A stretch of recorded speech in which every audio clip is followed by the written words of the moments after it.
Okay, working on a Samsung dryer today, having an issue. We have an HC error code.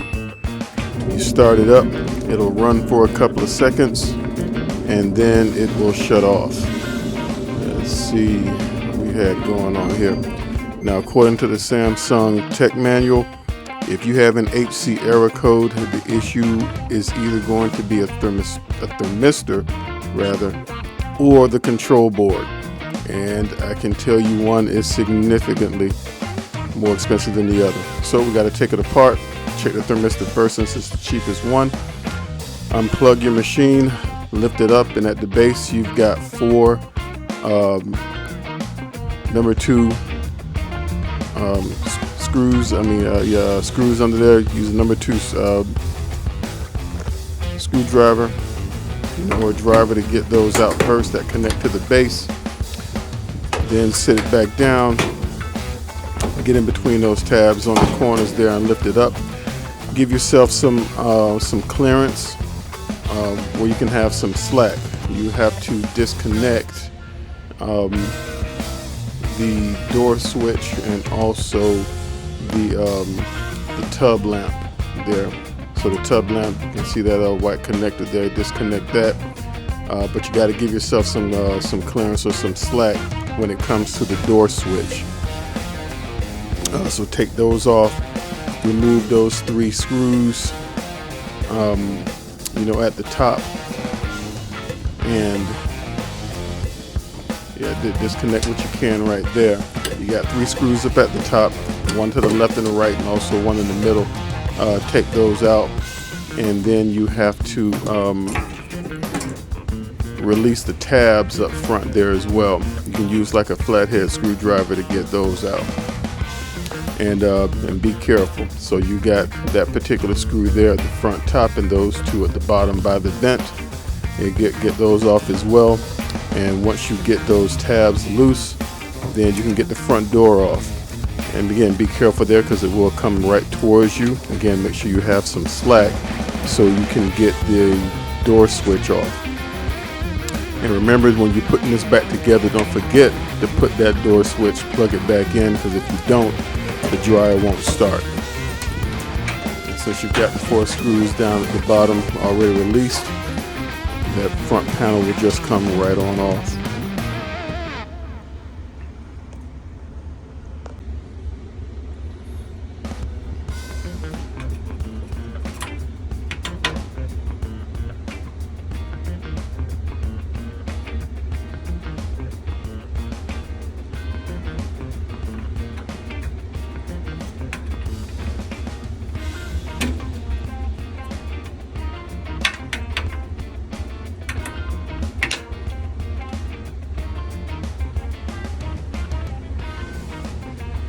Alright, now you're going to remove those 4 Phillips screws to the sides on the frame, and also that last one, the 5th one, down at the bottom next to the on the blower housing. Get those screws off, and also disconnect the temp sensor down there as well, because that's part of it. And don't forget to reattach the temp sensor, because if you don't, once you start the dryer back up, it's going to run only for a few minutes, maybe 3 or 4 minutes. And it's going to stop on you, particularly if you're used to using the normal cycle. If you use the time dry, then you won't have a problem. But yeah, don't make sure you get that connected back as well. So once those screws are off, again, there should be 5 of them. Then you can just lift that frame up, lift it out. The bottom is going to be connected down to the tub, but just wiggle that a little bit and it will come right out for you.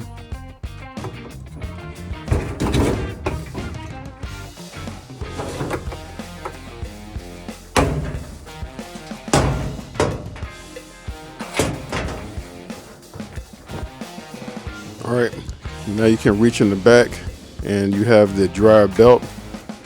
Reach back there and pull it to the left, and it will slacken up the belt, and then you can release that from the motor and you can lift the tub out. I did not put how to reattach it back because I really don't have a camera angle for that. So, but there's other videos that can show you how to attach the that belt. Again, it's pretty simple, but I just didn't show it on this particular video. In fact, overall, this video kind of got cut short, had some issues with it, but I don't see these that often anymore. All right, there's a lot of lint in this particular dryer. You may want to clean all of that out since you have it open using a vacuum cleaner, particularly maybe a dry vac in particular. But there's your thermistor right there. Okay, next on that blower housing, and that's what we're going to check.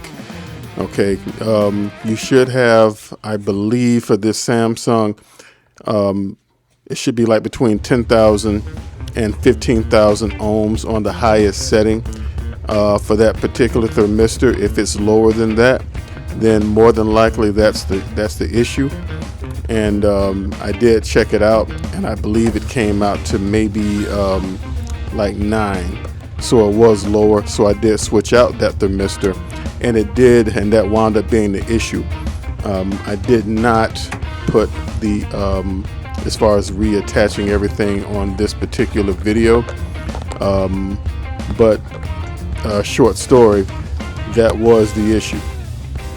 So if you change that thermistor, if that thermistor is low on ohms, again, if it's below 10,000, that is your problem. And so once that's swapped out, try it again. That's what I did on this particular with this particular repair, and it worked just fine. So once you do that, just put everything back together same way you had it before, plug it in, and it should work just fine. Anyway, appreciate you watching. If it helped you, leave a like, and thanks for watching.